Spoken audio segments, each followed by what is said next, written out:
The following program is a podcast1.com production. Why don't you talk to me? Why don't you talk to me? I'm standing here alone. I know you'll never phone. Why don't you talk to me? Why don't you talk to me?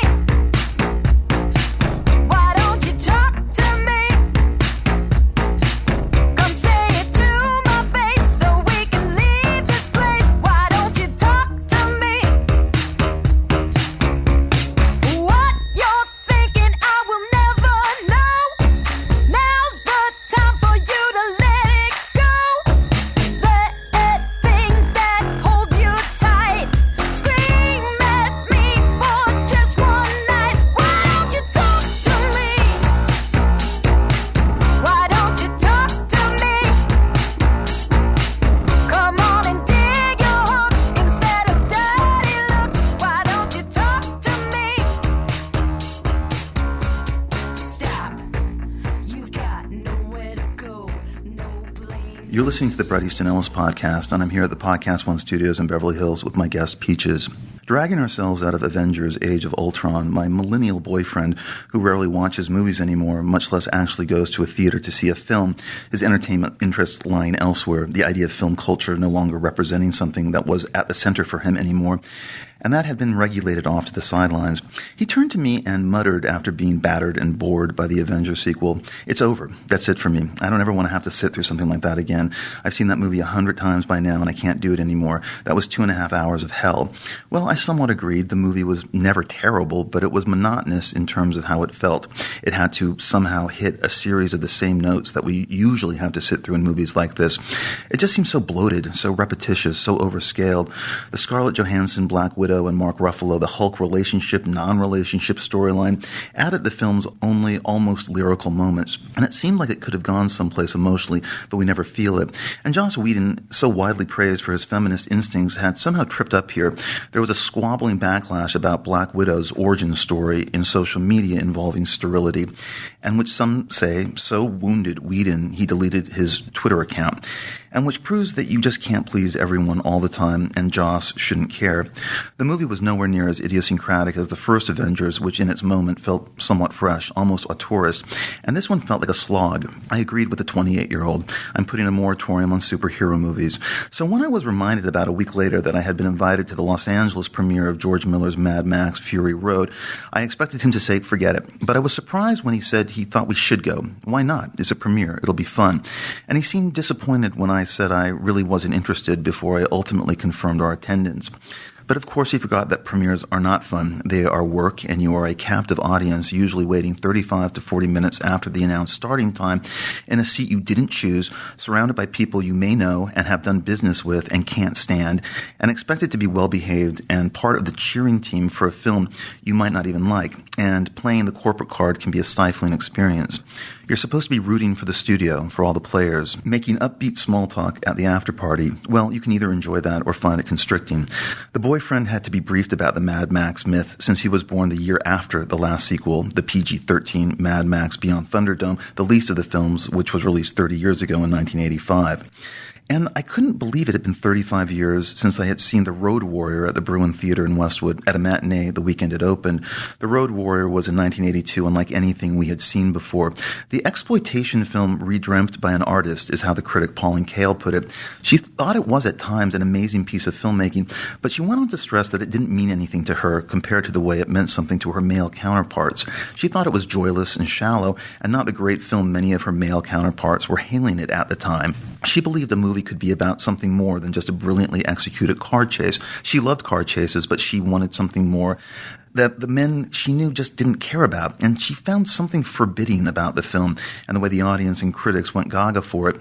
There was a warning here for her, and that was The Road Warrior represented to her the ultimate male infantilization of movie culture that began for her with Star Wars, leading through Raiders of the Lost Ark, and into The Road Warrior, that what was going to happen was that there was going to be a certain kind of pop movie pervasive in the culture, and that was one about boys or grown men as boys in adventure stories about themselves themselves, made by male directors for adolescent boys all over the world. What she located in her review of Raiders of the Lost Ark is that she hoped George Lucas and Steven Spielberg would get over, mature beyond the junk and crap of their childhoods. Was she alarmist? Was she prophetic? Did this actually end up happening? Alejandro Inarritu, the winner of Best Picture, Best Screenplay, and Best Director for Birdman at the Oscars this year, has said, "I think there's nothing wrong with being fixated on superheroes when you are 7 years old, but I think there is a disease in not growing up." This Mad Max is back to its R-rated origins, and it is in many respects the film of 2015 so far. By the time the last chase reaches its kinetic climax, you feel an almost physical force radiating in your body. You've given in. The sensation is borderline overwhelming, and I haven't felt that in an American movie all year. The movie is an amazing achievement on one level, and on another it left me vaguely depressed. Grim, almost exhausting, a 2-hour car chase hurtling into meaninglessness, the low-level monotony of the conception masked by a visual bravura that is undeniable. The fearless 70-year-old George Miller leaves just about every Marvel filmmaker in the dust, but most importantly refusing to work with CGI, though there are massive sandfire cyclones that are CGI. But the movie looks impressively analog, which adds to its power and to the spectacle, because it's tactile in a way that it just isn't in Age of Ultron, a movie like all other superhero movies that seems made in a lab. And Miller knows how to edit a scene so that at every moment we are aware of what is going on in the furious action set pieces, no matter how fast the editing is. And it's about 22.5 cuts per minute here in Fury Road, pulling away from the action and giving us beautifully framed master shots of giant widescreen vistas, letting us see exactly where every character is located in the action. Spatially, we are always aware of what is happening, and that is not always the case with the way most action movies are edited now. For instance, the somewhat disappointing Furious 7 looked like it was edited by a blender. The storytelling in Mad Max Fury Road is sleek and minimalist. No tortured backstories. It remains constantly in the present. The avalanche of story and information and problem solving that has become unbearable in Hollywood movies is nowhere to be found here. And that's a rush too. The visual grandeur and the modest scale of Mad Max Fury Road is something old school. And I think that's why people are responding to it in rapturous ways. The reviews are off the charts great. But it is a 35-year-old brand. And for some of us, it may still seem like a retread, even if the film works. It ends up being both stirring and somewhat dispiriting. The big talk that has somewhat dominated the conversation about the movie, both pro and con, is how it works as a feminist tract about female resilience. That Max is really the supporting player in this movie, embodied beautifully by Tom Hardy, though, sorry, not as beautifully as the young Mel Gibson, and that Charlize Theron's Furiosa is the central character, a heroine who is saving 5 female sex slaves from a tyrannical cult leader, his 5 wives who he breeds with, and this is the movie's engine. The inclusion of this feminist revenge fantasy in this female-friendly Mad Max is amusing to some. It's both defiantly calculated because of today's market, and the movie is often amused by itself here with the interaction between the 5 wives, and yet Miller and Charlize Theron infuse it with a reason to exist beyond only placating PC feminists. And yet, while certain people were joyful about it, there were also feminists who found it curious and pandering. George Miller had even brought in the Vagina Monologues writer Eve Ensler as a consultant. Most amusingly, men's rights groups, yes, they exist, and in some ways I understand why they are flourishing within this PC to a fault corporate culture, were loudly boycotting the movie. The main complaint being that the movie betrays its roots and forces feminism down the audience's throat, with the author Aaron Clary writing that this is the Trojan horse feminists and the Hollywood left will use to vainly insist on the trope that women are equal to men in physique, strength, and logic, blurring the lines between masculinity and femininity, further ruining women for men and men for women. If Fury Road is a blockbuster, then we may never see another action movie that doesn't lecture us about feminism, social justice warriors, and socialism, and who wants that? Well, it is only a movie, and one wonders if this argument would have been completely dismissed by the mainstream press if perhaps Charlize Theron was given a foil, a villainous female to battle with, because all of the women in Mad Max Fury Road are to one degree or another victims and cast-offs, and the fact that there are no female villains is something also worth pondering. Despite the so-called feminist trappings, it is also sentimental and old-fashioned in its portrayal of women as well, as most, or if not all, studio franchise movies are to one degree or another about everybody, regardless of gender. It still seems to be a kind of a demand within the sexism of Hollywood that it still can't seem to move beyond. The final note to all of this, my boyfriend loved Mad Max Fury Road. It restored his faith in going to the movies. Why has Hollywood, who is so proud of its own liberal humanism, been so slow in dragging its ass toward a kind of gender equality on screen and off? And why has the music business not been? Well, a singer, a musician, has more freedom in controlling her image and how she wants to come off than an actress working within the corporate world of Hollywood. Whether you're Annie Clark of St. Vincent or Miranda Lambert or Taylor Swift or the women of X-Hex or Azealia Banks or Lady Gaga or Jenny Lewis or Lana Del Rey or Sia or Sharon Van Etten or my guest today, Peaches, you can present or embody whatever you want creatively. The gender role is not as fixed as it is in being an actress and working in a collaborative business that is more often dependent on a man asserting himself and being in control of the product. These women say what they want. They're allowed to say what they want. True, a movie costs a lot more to make and market than a record, and more often than not has to usually conform to a kind of middle-of-the-road blandness and ideology that helps them make money, or so the fear of the unknown dictates. Should we be taking that risk, making that gamble? Will it pay off? A woman performer can also use her sexuality to relay her emotions, angry and defiant, even alienating listeners, and still command an audience. Not even Meryl Streep is allowed that in American film. It's hard to believe that Peaches, born Meryl Biff Nisker, has been on our radar since 2000 when Fuck the Pain Away with its lo-fi bass and snare drum and Peaches singing Sucking on My Titties Like You Wanted Me, Calling Me All the Time Like Blondie appeared. And we were a long way past Alanis Morissette, shocking radio listeners with the lyric, Did she go down on you in a theater? And so begins a career in sexually aggressive, lo-fi, sex-positive, absurdist, electro-synth-pop, rap, guitar rock, a reaction to what was going on in pop at the moment, moving away from the clean, overproduced sound that was dominating. As a man in my late 30s, when I first heard and saw Peaches, I flashed on Wendy O. Williams from the Plasmatics and Nina Hagen.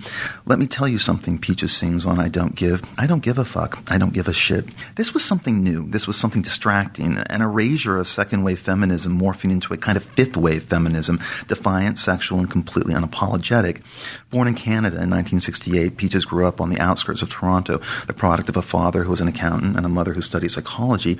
And though her family was culturally Jewish, they were not religious. She was a self-proclaimed Jewish princess who attended a private Jewish school where half the classes were taught in Hebrew, and she lived around the corner from the band Rush, where she often played with Geddy Lee's brother while the band was practicing in the garage. She graduated from York University in Toronto, and graduating from college is pretty much a rarity for a pop star. And then she was a music drama teacher for young children for many years, until, after a while, Peaches emerged, a moniker taken from the Nina Simone song For Women. She has made 3 records since The Teaches of Peaches, each one better than the last, Fatherfucker, Impeach My Bush, and I Feel Cream, which I think is her best record. Carrying on her raw, dirty, fearless feminism, she was a roommate with Feist as well as Elastica and MIA, who documented Peaches' first U.S. tour. She signed with Sony. She was dropped by Sony. Her music has been licensed countless times to everything from Lost in Translation to Mean Girls to South Park to Jackass to True Blood, as well as playing on Prada runways. She has performed a one-woman concert of the Andrew Lloyd Webber Tim Rice musical Jesus Christ Superstar. There's a movie of Peaches Does Herself, an original electro-rock opera. She's also performed the lead role in an Italian opera. She directed a hybrid DJ MC show called Peaches DJ Extravaganza. The I Feel Cream tour turned into an 18-month world tour. Everyone, it seems, is a fan. Christina Aguilera and Britney Spears have asked to become collaborators. Madonna is a fan. Deborah Harry, Yoko Ono, Bat for Lashes. She influenced Tom York and Radiohead as well as MIA. She was an inspiration to Pink. Bjork and Karl Lagerfeld and John Waters are admirers. Peaches has toured with Queens of the Stone Age and Marilyn Manson and recorded with Joan Jett and Iggy Pop. She's been invited to lecture at the Contemporary Music Academy in Berlin, and most importantly, she is a kind of vanguard figure for free speech and anti-censorship, as well as questioning standards of authority and power roles and the male gaze, as well as the idea of gender identity and the traditional notions of gender roles, blurring the distinction between traditional male and female roles and disrupting notions of ageism, embracing fringe sexuality, and ignoring the status quo and the corporate culture that is dominating society and dictating what is appropriate for the other denizens in corporate land.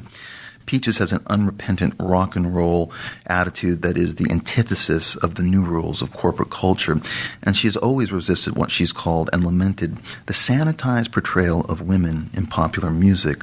She's also just published a book of photographs called What Else Is in the Teaches of Peaches that documents what began with the photographer documenting the I Feel Cream tour, but instead ended up being a vast 6-year project, and which we'll talk about later. But Peaches, I was being interviewed by a French director the other day, well, like I often am, who was making a documentary about porn culture and how it has influenced straight culture, meaning non-porn culture. And we were talking about how porn has influenced a generation of women who ape the attitudes and styles of porn, even to the ubiquity of making their own sex tapes, which is just so passé. And also younger girls who want to present a more brazen sexuality than previous generations of women. And we were talking about, was this influenced by the easy access and proliferation of porn? And we also talked about how a lot of women porn performers control their content, run porn companies, produce their own porn. And, we're kind of a long way from the 70s or 80s idea of porn being run by men only with mustaches and gold chains pimping out girls. The notion of sex positive is a rallying cry in porn among the women I know who perform in porn and blog about it. And, someone like Stoya, who blogs about the importance of what she and other women represent as free women, not controlled by men, but who do this because they like it. This admission of pleasure is a newish thing. And we also talked about how it has influenced certain women in the music business, performers. Madonna probably opening that door with her erotica tour in the 90s and her sex book and the videos for erotica and Deeper and Deeper. And we talked about how so many women performers today have sexualized their image in the music industry. Now, not everyone, but it is certainly a noticeable thing when you compare this to their male counterparts. Beyonce, Britney, J-Lo, Nicki Minaj, Lady Gaga. By comparison, a lot of female performers use sex to sell a song, and men do not. And I know that's a macro comment in a way, but do you have any thoughts about that as to why? I mean, sure, there was David Bowie and Prince and even Billy Idol to a degree at one point back in the day, but where's the Prince of today? Or am I looking at this from too much of a mainstream vantage point? Is it just corporate pop that favors superstars and bimbos? I think that men use sex as much as women, but women embody it and men speak about it more. And I think that's sort of been the standard. So you'll have someone like Kanye West saying, like, my fist up her, like a civil rights sign, right. Which is very sexual and very powerful. And yeah. Or you'll have Beyonce doing, standing in at the Crazy Horse erotic club and doing the actual dance, So I think, and also speaking more freely about sex. So you're seeing women speak more freely about sex, but you're not seeing men reveal an embodiment of sex. Mm-hmm. Yeah. So I think that's the difference. Well, does it also make money? I mean, when you see the big acts, is it the lazy way to sell stuff? A song. Is it a lazy way to sell a song by being sexualized? Yeah. Or is it a way of empowering a woman herself? Yes, exactly. This is a very good question. I mean, when I started Peaches, I really I didn't see my work as being very sexual. I just thought I was saying what I wanted. And I've said this is nothing new that I've said, but just being very direct about things and giving my take on what I've heard in pop culture for years and how I didn't feel it included me in certain ways. So basically, pardon the pun, inserting myself into this kind of mode. And you see a lot of pop stars. Let's start with even you'll take Avril Lavigne, or you'll take Britney Spears, or you'll take Christina Aguilera, or Pink, or Beyonce. And when they get to their late 20s, they're like, I'm sexual and I want to show everybody. But I think with them it comes from having to be in that box of I must be good, I must be this. Yes. So there's that repression thing, and that unlearning and those desires. Well, sometimes, I mean, I remember the huge avalanche of backlash that hit Liz Phair when she went sexual. After her first 2 or 3 records, she decided to reinvent herself and play to her sexuality.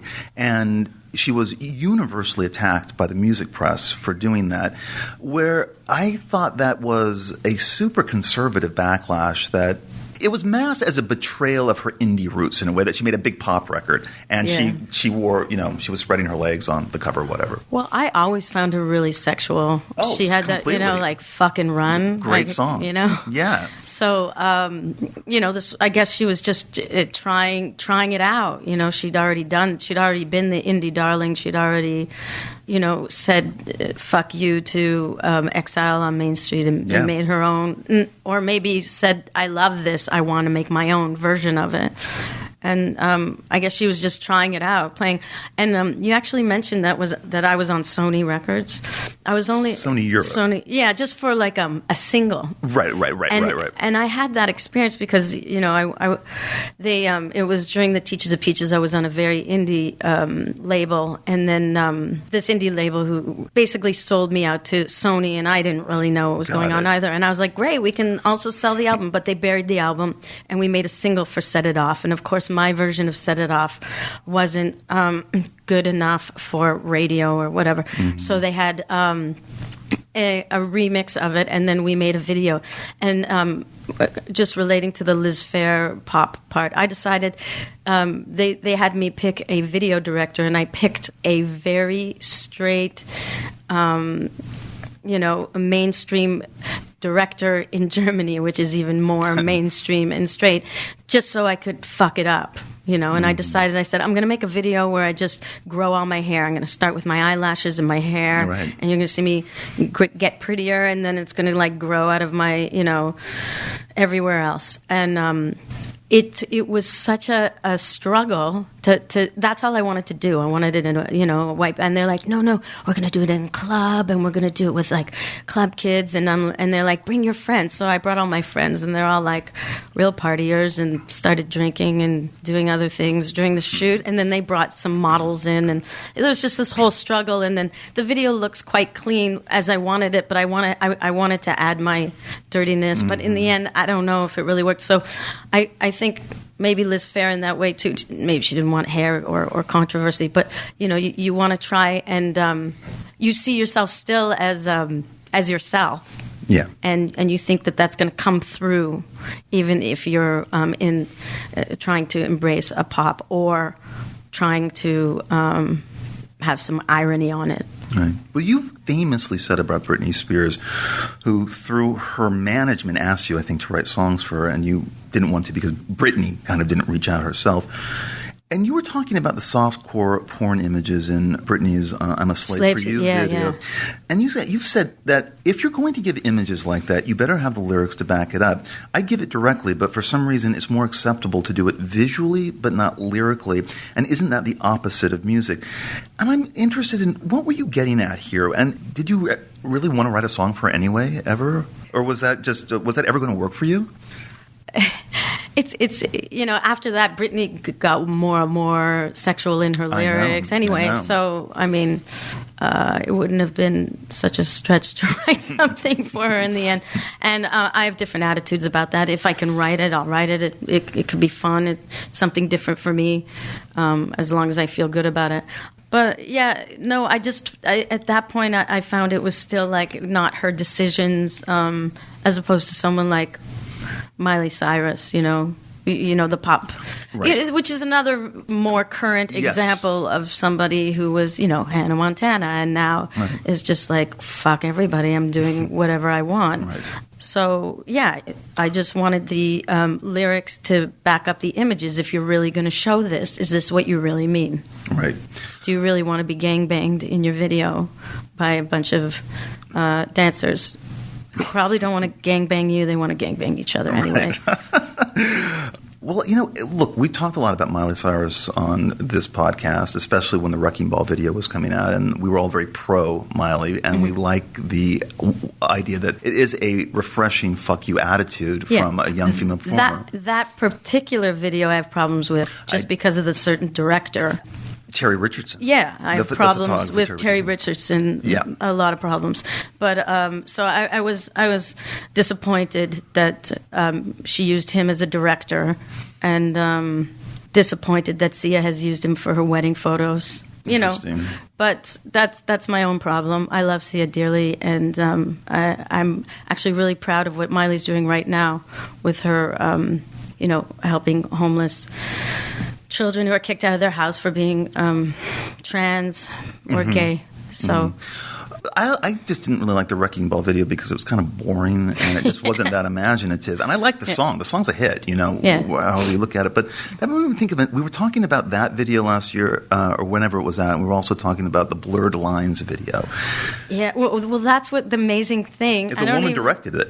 The Blurred Lines, yeah. Came up with the concept. Yeah, well, I don't even think the video is quite boring too, right? I'm not. Yeah, but the song is kind of so infectious in a way. I can't deal with it. I cannot deal with that song, and that's where I started to really like Miley. I don't even think she even meant to give a political statement on the Blurred Lines, but she steamrolled it and was like, "Listen, buddy, like you're not going to blur my lines," One final thing about young female performers, and I've never really heard you talk about this, but for me, it's just hard not to see Lady Gaga as someone who appropriated what you were doing, and I guess making it more accessible in a way, more kind of quote-unquote stylish or upscale.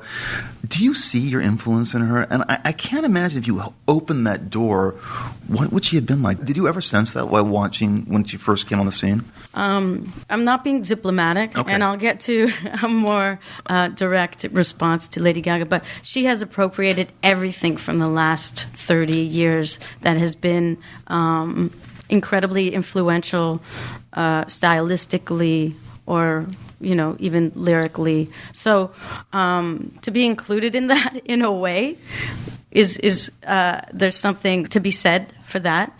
To be there with Grace Jones or who I think, to me, that Grace Jones and Madonna, those are the number one Lady Gaga influences. I'm more the next generation influence. Directly speaking, I when she first played in Berlin, I said, hey, I'd like to meet her, Mm-hmm. And they said, oh, she's leaving right away. And of course there was a party. Mm-hmm. They were scared of me meeting her, or I don't know what they thought I would do. I just wanted to meet the real person, find out who that was. That's all. But one thing about Lady Gaga that I really like, I feel like she is more like an old school she should, like before this Tony Bennett duet album came out, I'm like, she's like a Bette Midler and a Barbara Streisand and a Liza Minnelli, but she's young. Right. And she should embrace that. And then she did the Tony Bennett duet album, and sang The Sound of Music on the Oscars. Yeah. I mean, kind of amazing in a way. I mean, I think that's her roots, and I think that this was, how can I make it bigger? And she accomplished everything. But I think that the Liza Minnelli route is really going to work for her. Well, it's so funny because I always thought that her roots in the first couple of records were really in rock, that she wrote rock songs in a way. Like Born This Way is a rock song. It's really not a dance song so much. Bad Romance is a rock song, it seems like. And that I always thought she was going to morph more into that. But no, she has been going this other route.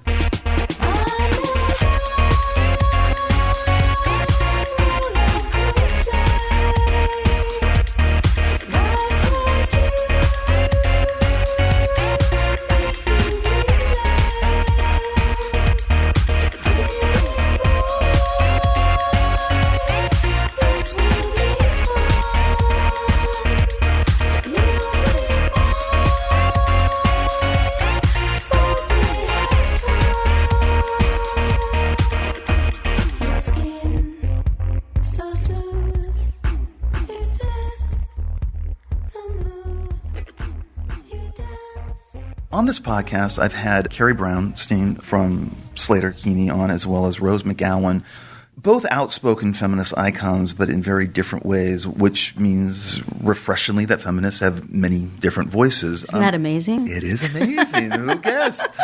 I know. Brownstein seemed to be arguing for a kind of gender neutrality, and McGowan, who had been brutalized and was giving examples of this on the podcast by the sexism in Hollywood, still seemed to embrace her femininity, however that expresses itself. She wants to be a woman, and she wants to be a free sexual being, but also, of course, wants equal pay, and has fought very hard for that. She's become an activist for the equal pay movement. But she stresses that she's a woman first, and acknowledges the differences between the female identity and the male identity, embraces them, in fact, but argues that we have to, again, get to that point where everyone is treated equally economically. Brownstein wanted the gender identity blurred even more. Now, one is a lesbian, one is heterosexual, and that might be where these differences emerge, and I don't want you to start rolling your eyes at that. But you have referred to something called the feminist trap, which for you the problem is about separatism and gender rejection. So there is this notion in the crazy men's rights groups attitude about, well, women desire men, men desire women because of fundamental biological roles that as a species are just not going to go away. And do you think by blurring the line of, say, attractive masculinity or attractive femininity is in a way a reductive or meaningless thing to do? I mean, this notion that we are tied to our gender, that we are a prisoner of sex, is just kind of a biological fact for most of us. I mean, do you think women really want a kind of gender-neutral boy man who asks a woman, will you please give me permission now to touch your vagina? I mean, how do we find a balance between acceptance of our differences and gaining equality? I guess I don't see it as neutrality. I see it as bring it all on. And I see that everybody has their level of gender masculinity or femininity or combinations of it. And we just have to find the chemical, smell of the other person that has those combinations that bring you together. You're talking about one person who's heterosexual and one person who's lesbian, and now you're talking to a bisexual. Yes. Which gets really confusing and exciting. Well, you have identified as bisexual for a long time, but there are differences between a man and a woman, right? When you're making love with them, when you're having sex. I mean, I do like dick. Mm-hmm. Dick, I do like pussy too. So I don't know what to tell you. But you have said that you believe that everyone is inherently bisexual anyway, and you think that most men fall into the straight line too fast. Do you know what's really and it still is true, even though I say it, and men and their relationship to their behind is very interesting. Straight men and their behind. Mm-hmm. Yep. They're so quick to go to your behind, but they won't let you near their. So many straight men are like, "Oh, you're near my behind." I am amazed. I am amazed at that. That for them, I wrote a song about it like 15 years ago. Better for boys, right? And it's like still straight men still have this stigma, even though they want to go there on a straight woman, right? Well, I don't know. I think that might be changing a little bit in the culture. It is changing, but I'm telling you from experience, it still happens, and I'm still amazed. You've also said that you think that maybe part of the reason is that you said, I think women have had their sexual revolution, but I don't think men really ever did, that they never got it. It's true, actually. That's a good point I made. But I agree. I agree with you. I think that is true. But I thought in the late 70s and early 80s, there was this new gay consciousness that was expressing itself in the mainstream. And being, if not embraced by straight men, then they were at least, it seemed, willing to flirt with it a bit, maybe try it on a bit. Maybe it was a little disco, a little new wave. Maybe it was the cocaine. Maybe it was the cocaine. That can always help land a straight guy into bed if you want to do it. I definitely fooled around with guys who were straight during that time, who just found the whole idea of this sensibility intriguing and kind of trendy at the time, but did not mean that they were gay. But then what I think happened is that AIDS hit, and I think that door slammed pretty hard on the notion of a utopia of kind of, hey, maybe we're all bi, maybe we'll all get it on the in the dorm room. You can still do that. You just have to be careful. Yeah. But it's just so strange that that's where it went. The kind of the post-Bowie Iggy Pop thing, it kind of just didn't happen. Even in if you look at the 80s and all the mainstream pop male stars had to look Good. more feminine, Yeah, and they they had to grow their hair. They had all this makeup, and it was so amazing to see. Watching when Bruce Springsteen was first doing the videos for Born in the USA, and he did that Brian De Palma video, Dancing in the Dark, where he had his really super tight jeans on and his shirt was tucked in and his hair was all kind of like, it was like, I mean, I like the song, but it was like, I did not expect Springsteen or even someone like Don Henley trying to that was the mainstream. That was incredible. And so everyone was trying to look good because of MTV in a way. Yeah. You know, another thing that Rose was concerned about and what she was pissed off about was that she had been an LGBT activist, and she had also been an activist for the Equal Pay Amendment for women. And she said that she was shocked that after all of the years she spent helping the gay male community in terms of equal rights and marching with them and protesting with them, and when she asked for help with her equal pay for women activism from the male gay community, no one showed up. And she said she really noticed gay misogyny, not for the first time, but it began to become much more noticeable and forbidding in a way for her.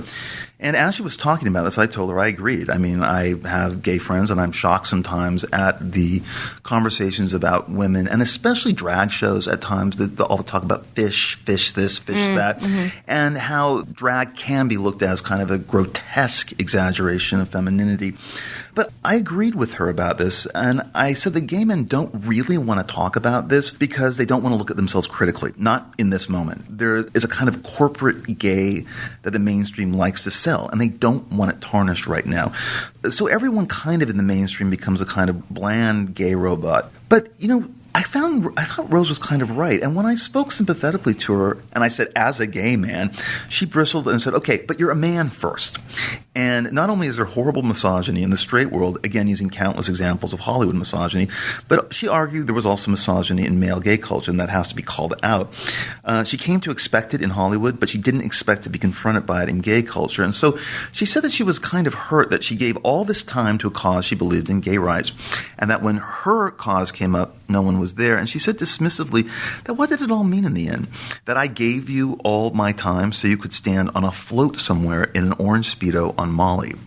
Now, this is a podcast and not a commencement speech, but the gay community was outraged by that remark. Though many feminists agreed with her, and there were a lot of women who identified with this supposedly taboo topic. And so my fellow gay brothers, as usual, demanded, yes, our favorite pastime in American culture, the apology. Make the apology. You must apologize to us because our feelings were so hurt. So Rose gave it, but did not back down from that initial assertion. And that many women came out and agreed with it. Do you have any feelings about this either way? Do you feel that the flaws in a minority community should be kind of swept aside just because they are a minority community? No, I think there's so many things to discuss in every minority and every majority, like there are in every majority. I also think that there's like different kinds of feminism, different gay male cultures, and I think specifically, I don't know Rose's friends. I don't know who she was talking about, but I feel like I have an incredible gay community of feminists that would back me up. Right. And I hope that she finds them. Well, she wasn't really talking about women. She was talking about men. No, I'm talking about men. Mm-hmm. I'm talking about my gay men who would stand behind me as feminists and would stand up for that. I don't know if she's talking about Hollywood gay. I think probably. Do you know what? I don't really go past Hollywood. I stay in the East. And in Berlin, I think that it's true. They love to, be on Molly and stand in their bikini. And many times I'm at a gay male party and it turns midnight and it's dick o'clock where the goggles go on and then it's like I disappear. I see that and that hurts. I understand you've invited me to this party and then I disappear.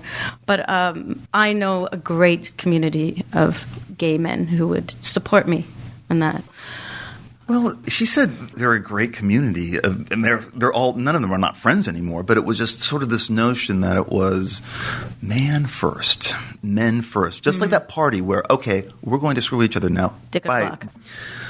Kate Blanchett this last week while promoting the Todd Haynes movie, Carol, at the Cannes Film Festival, and Blanchett is married to a man and has 3 kids, gave an interview to Variety where she intimated that she had a string of relationships with a series of women throughout her life, that she had, quote-unquote... Why wasn't I one of them?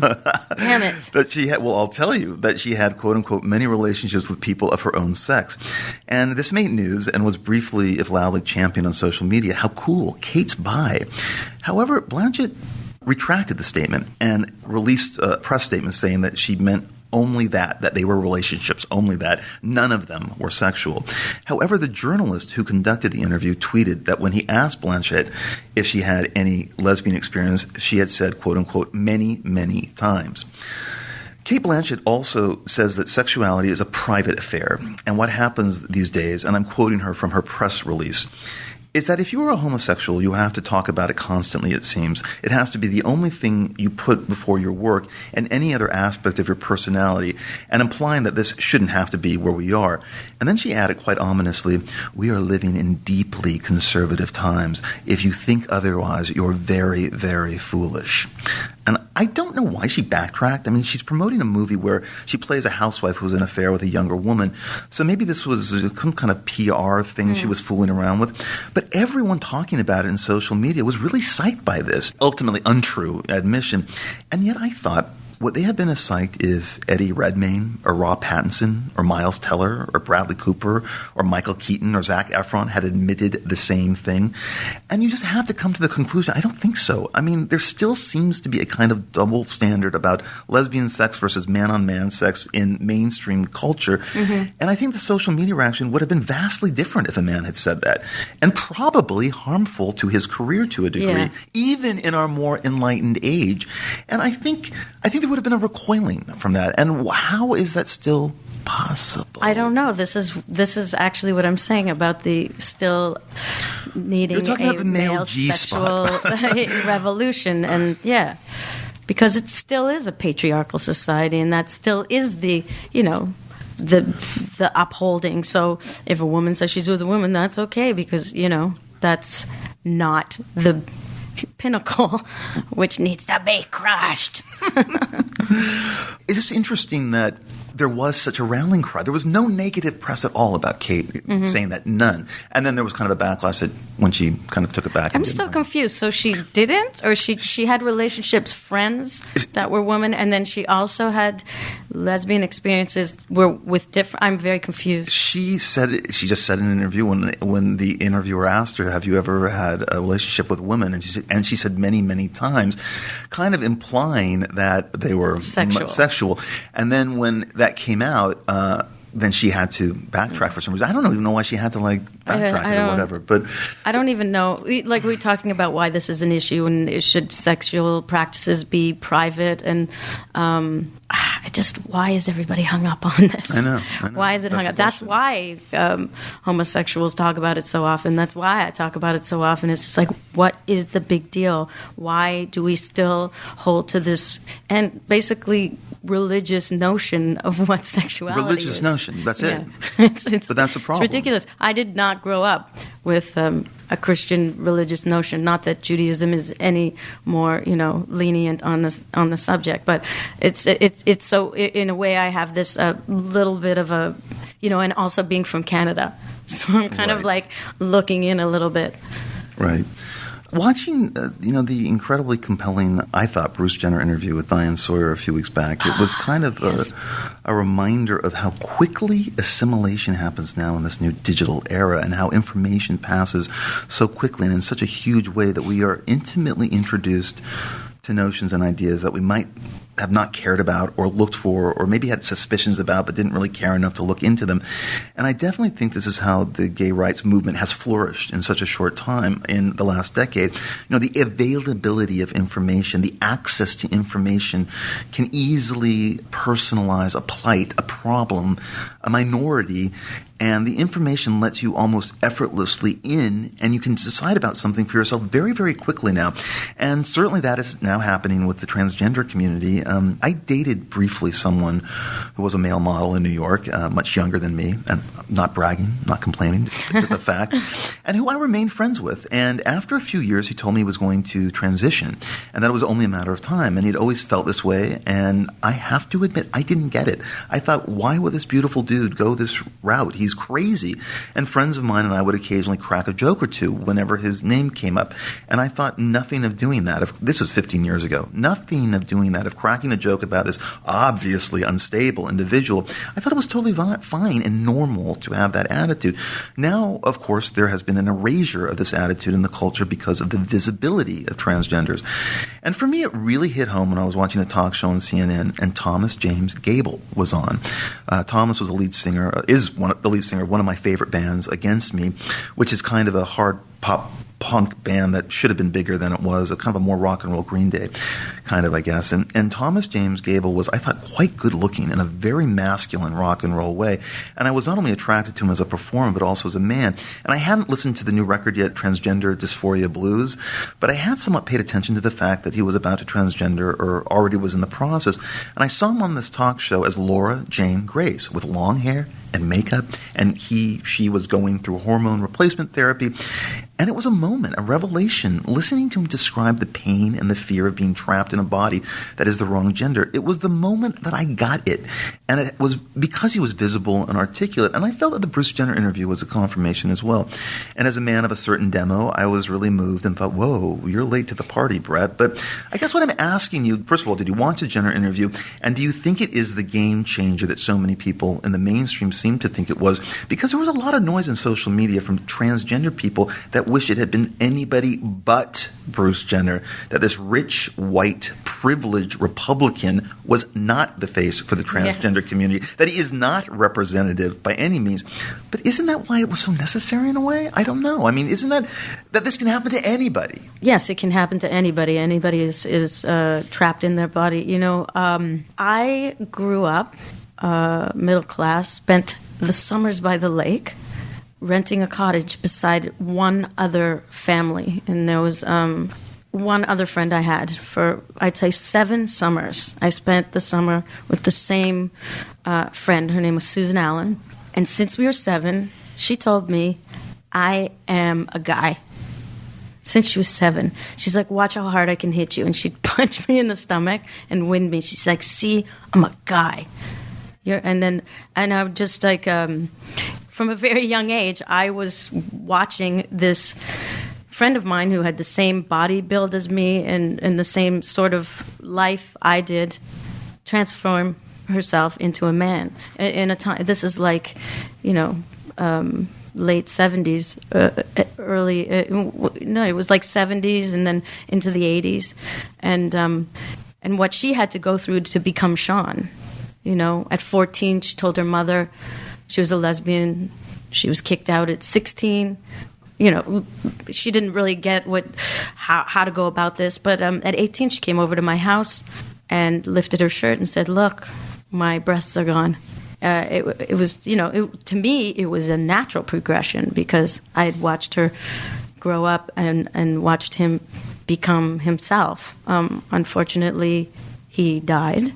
But he got to realize his dream, which was he wanted to marry a woman and live in the suburbs and wear Lacoste T-shirts and have a child, and she had a child. So I guess for me, this whole new revelation of trans community, it doesn't seem so unrealistic to me or strange because this one person I spent all my summers with, that was the only person I spent every summer with, was transitioning before my eyes from 7 to 18. So did you watch the Bruce Jenner interview at all? I saw part 1 on a plane. And what was your reaction? I haven't, you know, I was in Australia when it was on, and I watched it on a plane for a bit, so I haven't really had a chance to dig deep into what his feelings are and what he's gone through. So I haven't really heard it from his mouth. Do you find it strange that there was that kind of dissent in social media from transgender community saying he should not be representative? What do you think of that kind of that kind of reaction? That's a really good, dangerous, interesting point. You know, it's like, can he continue being a Republican? You know? Well, maybe he can. Maybe You it's know? a whole... Right. I mean, when you look at the subsets of transgender, aren't there like hundreds of different kind of combinations? Yeah, there's of got to what- be. This is There's what got to be one of them. I think this is the point of our conversation today, that there's all kinds of people. Yes. And you talked about a progression in attitudes. I see it as exponentially moving in every direction. Yeah. So it's like there's more extreme left and more extreme right, and more tolerance Yes. and less tolerance. Yes. And everybody is completely outspoken in 2 minutes, you know, Yes. because so... Context. We talk about context, lack of context all Yeah, the time. it's just spouting it out. So, and why isn't he allowed to be who he needs to be? I just think, you know, and here's where the hippie in me comes in. It's just like people need to be who they need to be. Yeah. Let them be. And maybe this is getting a little more superficial, so if No, you don't want to please, discuss this, but please. I just find it really interesting that Bruce Jenner, the community that he was hanging out with and the women he was hanging out with, he must have gotten so many incredible tips on how to be externally a woman. I like that. And if that's why it was so fascinating for him, or, you know, because to me, fake breasts are fake breasts. It's on a man or a woman, it's the same. Right. It's just as sexy or just as disgusting, however you see it. You know, Right. it's like once you've put it on, it doesn't matter. Right. You know, when people are like, that dude has breasts, you know, or they say like, look at that chick, she's got awesome breasts, you know, whatever. It's like, it's the same thing. Yeah, there's that. There's also the narrative, the kind of origin story of this is that, you know, Kris Jenner kind of saved Bruce. He had no money. He was broke. She kind of took him in and kind of resurrected him again in terms of his career, Right. and was a very strong supporter of him at a time when, you know, I think she gets a bad rap a lot, and I understand because of the whole dynamic can be a turnoff to a lot of people. But I don't know. That story about helping Bruce is, I don't know. It touched me. I What can guess say? I haven't seen. Is that part of the? Yeah, it's part of the whole Yeah, package. I but- wish I would have seen that. But also, I think didn't Kanye West? He was very supportive, wasn't he? Of course. And I thought that was really important. for Kanye to be Outspoken about it. Yeah, of course. Yeah. Oh, yeah. Well, he's always outspoken. He is but- always outspoken. I mean, we've talked about that Kanye's outspokenness really does get a hugely bad rap in the white mainstream. But if you read the black music press, they don't even touch it. They don't even go there at all. Better roll off your tongue. I'm gonna have me some fun. Don't see me looking all dumb, like you've been hit with a stun gun. When you rub up my hip, I get a quivering lip. Cinematic unzip, deep dip, go for the quip. Roll back to my flat, just the rope and pet that cat. Sack that fact, make that mat. Just relax, wanna take a bath. I play like a guitar hero. Tolerance from 0 to 0. Get you off like rubber superhero. Talk to me to the mirror. Let's get suspect, let's get ripped. Every little defect gets respect. Must protect what you expect. Quicker on the reflex, hit the deck. Let's get suspect, let's get ripped. People making fun of Madonna lately, the dreaded double standard of being a woman, ageism. Watching AC/DC at the Grammys this year, well, they were old. Van Halen were reuniting at the Billboard Music Awards. They were old. Even Simple Minds playing Don't You Forget About Me at the Billboard Music Awards looked a lot heavier and older than they did in their heyday. Not a mention of this anywhere in the press. When you, Peaches, played with the Strokes for a New Musical Express showcase, the headline of a review read, "Grandma, you're scaring the kids." Yeah, I would like to mention I was 33 at the time. Which, I mean, and you rightly interpreted as, "Bitch, you're old. Get off the stage and let the cute boys play the rock and roll." And one of your colleagues has said, "It is fucking awful that women in the music industry have to say young and sexy or whatever." And you have talked about what it's like to age in public as a female pop star. And maybe, some women figure it out, like maybe Kate Bush or maybe Annie Lennox. And some women figure it out in other ways. I mean, I was thinking about Courtney Love, who has some pretty good plastic surgery. She was in the talking head segments in that new Kurt Cobain documentary called Montage of Heck that Brett Morgan directed. But Madonna, I'm not sure the problem is Madonna's actual aging as much as it is her tendency to hold on to a certain age level where it it kind of no longer wears well. The divide is apparent. But wait, what about the guitarist from AC/DC? Yeah. Is he still wearing his schoolboy costume? I don't think he was in the Grammys. Where was he? I don't know, but he wears it all the time. Well, is that a sexual thing? Or is it just shows that there's still like the little, bad boy in this person who doesn't want to grow up? I guess so. Well, that might be just the notion of rock and roll in general. I just don't ever want to grow up in a way. Right. But again, women seem to get it, of course, more. But, if Madonna dressed her age, reinvented her catalog, and gave concerts where she stopped concentrating on dancing and just figured out new meanings and new interpretations to her catalog, it would work for her, and this unrelenting humiliation would go away. But she hasn't really said anything. Yeah. She just thinks that she is supposedly a lot funnier than people think she is. And she went on when the record came out this year, she did a number of stints on late night where she tried to be like a comedian. But Madonna's never been funny. She's not funny. She's grim and kind of cold. And it reminds me of like what Michael Jackson said. Michael Jackson said, the difference between Madonna's music and my music is that Madonna never made anybody cry. And that there is this feeling about her of kind of being so controlling. Don't you kind of have to? I even notice it at my age. Kind of have to loosen up and roll with the punches to a degree? Or is there something punk rock in the theatricality of Madonna not acquiescing to this? So you think that she sees herself as rolling with the punches in a way like, this is just me, and that's how I'll always be. I mean, personally, what do you think? I mean, do you think it wears well on her? I mean, have you seen... I really don't think it wears well, but... I don't think that Van Halen is wearing well either. No. But I do want to continue to make music into my 90s, so I don't know, there has to be a way to continue. And there is definitely, as we all get older in this pop culture, and that we're living longer, that we're going to want to perpetuate this. Yeah. So what is the way to do it? Because I also, I have a lot of theatricalities in my live show, a lot of physicalities. And to go back to your opening speech, I see myself as a complete superhero on stage. Mm-hmm. And I revel in that. Mm-hmm. And I think the older I get and continue that, I hope that people see it as even more of a superhero power. Yeah. But maybe some people will just be like, that's sad. But then you look at someone like Iggy Pop, and I don't think that's sad.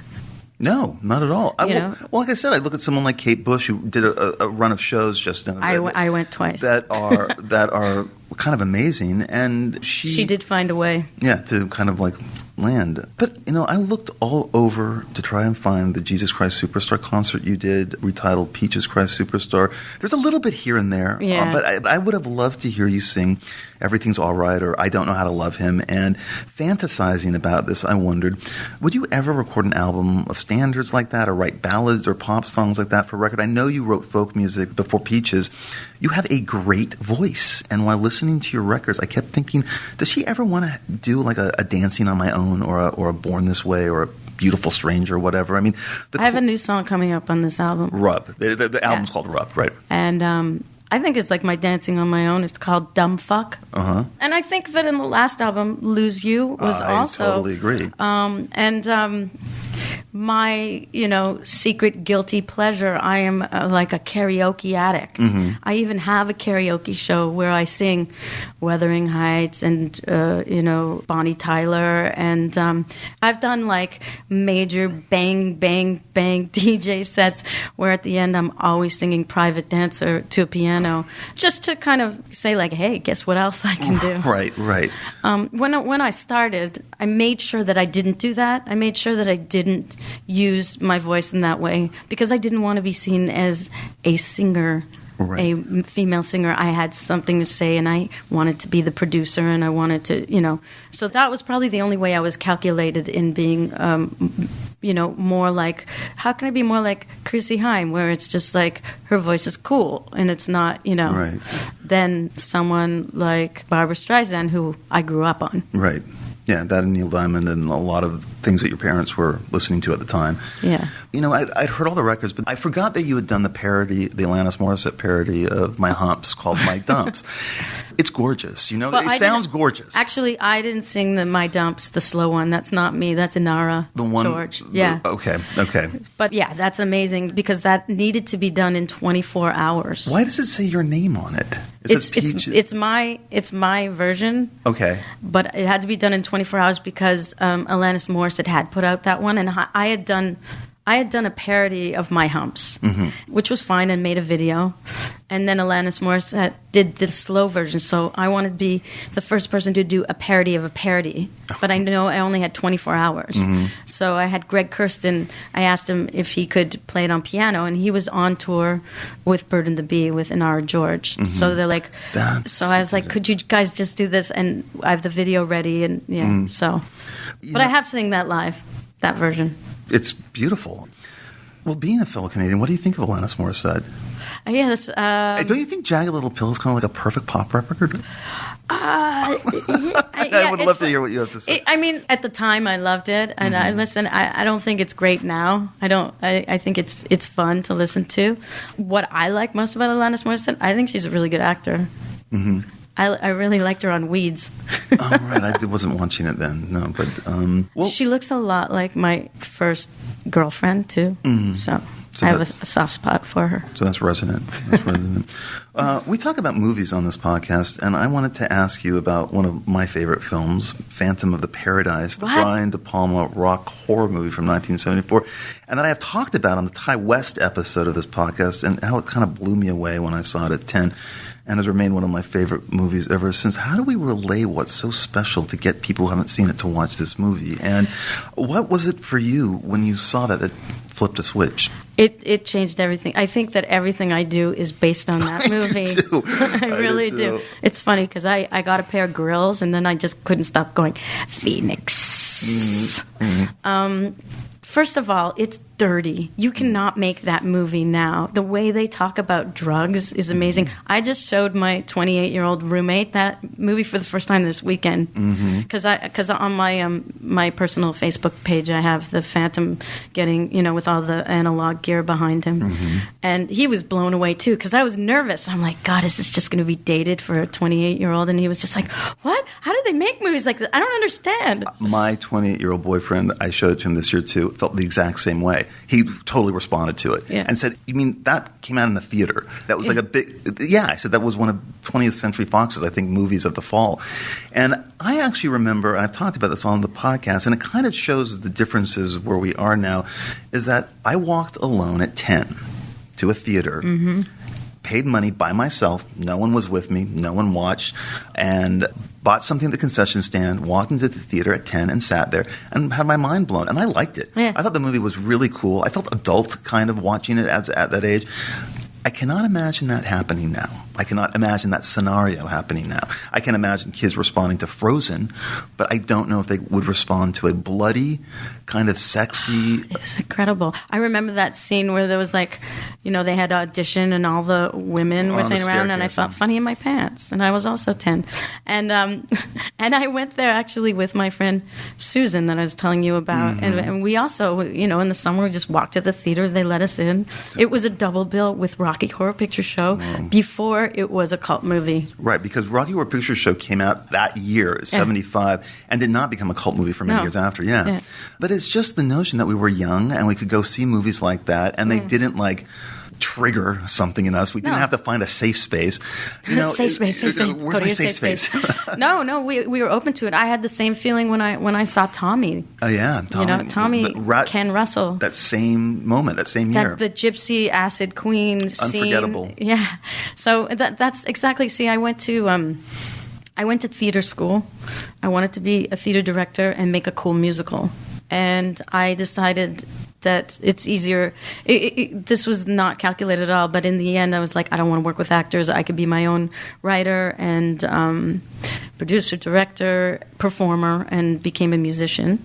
And turns out, a theater asked me 5 years ago to do a production in Berlin, and I didn't know what to do. And then I realized, oh yeah, I know how to direct, and I wanted to make a cool musical. Why don't I just reconfigure my albums? And that's how I came to do Peaches Does Herself. And it was a stage production and then became a movie. And when I watched that, I just cannot believe all the influence of Phantom of the Paradise. And, of course, Rocky Horror Picture Show, especially the ending, very Phantom of the Paradise, kind of like, okay, we've done this and this, and now we just need to go gory. Mm-hmm. Yeah.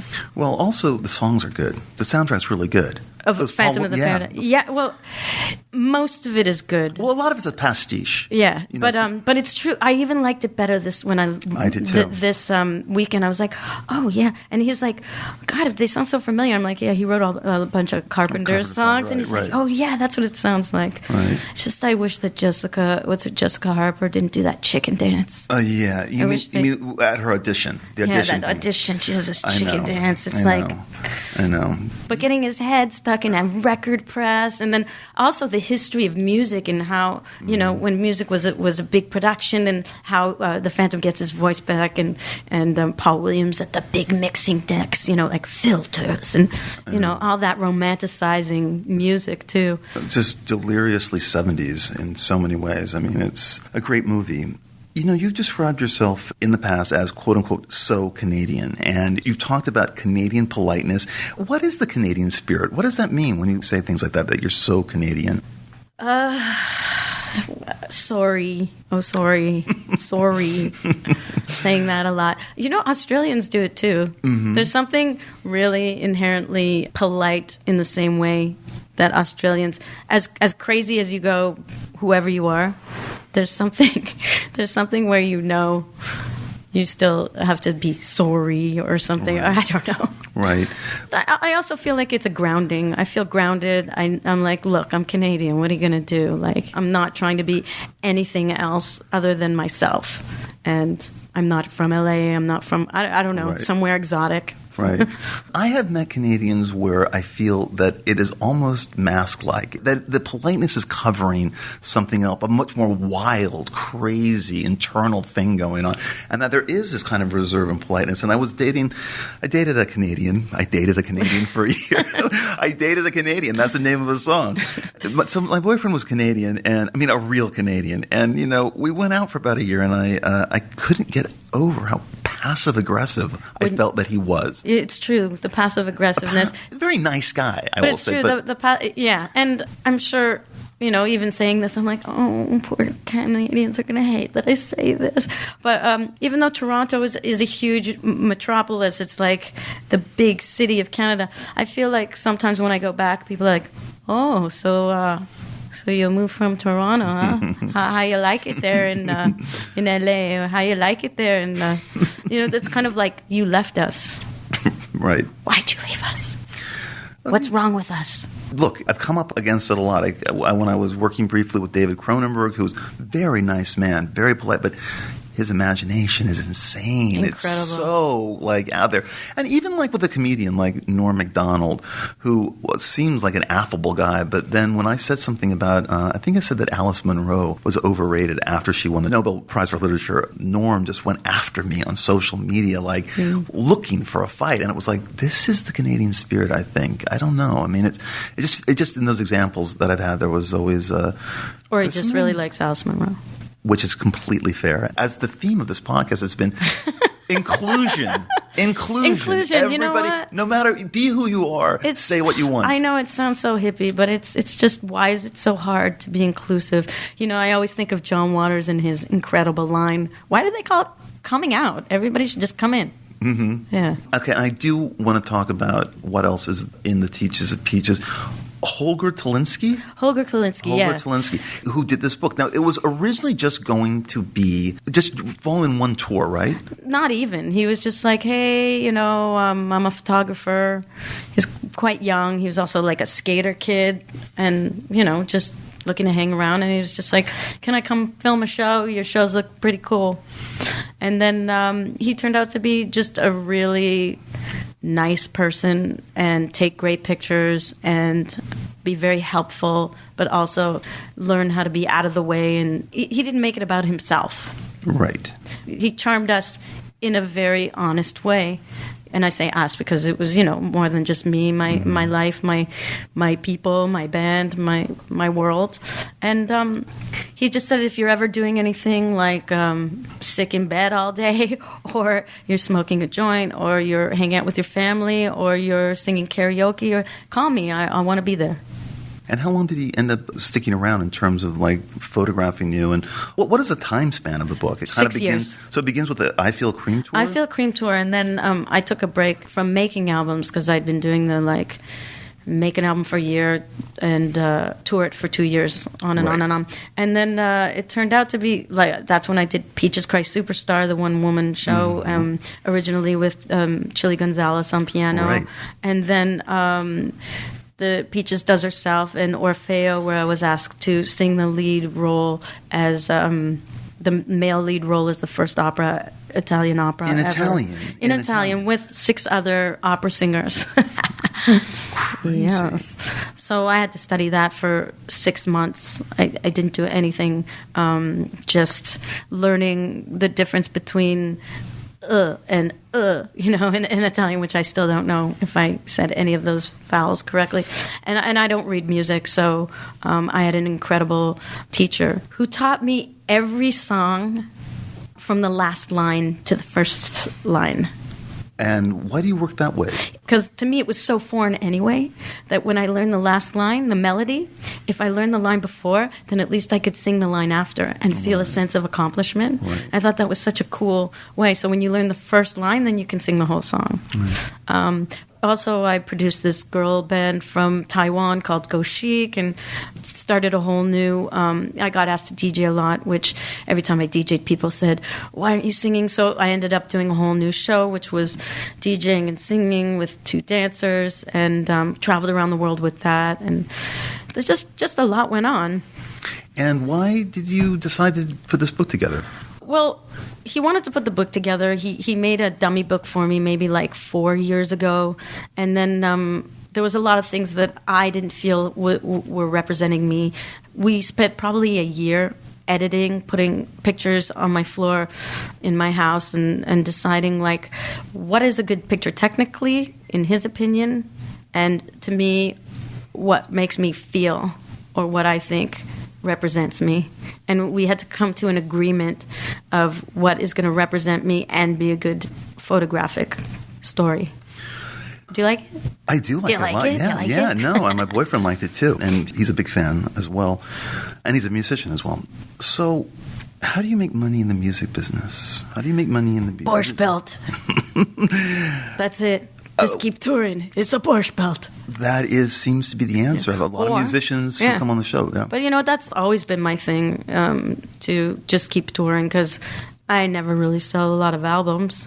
The people who love my albums, they love them. But now, people don't even ever buy albums because they don't have to. But they have to come see me live. But you know what? No, I think I'll just brand myself. I'll just keep branding.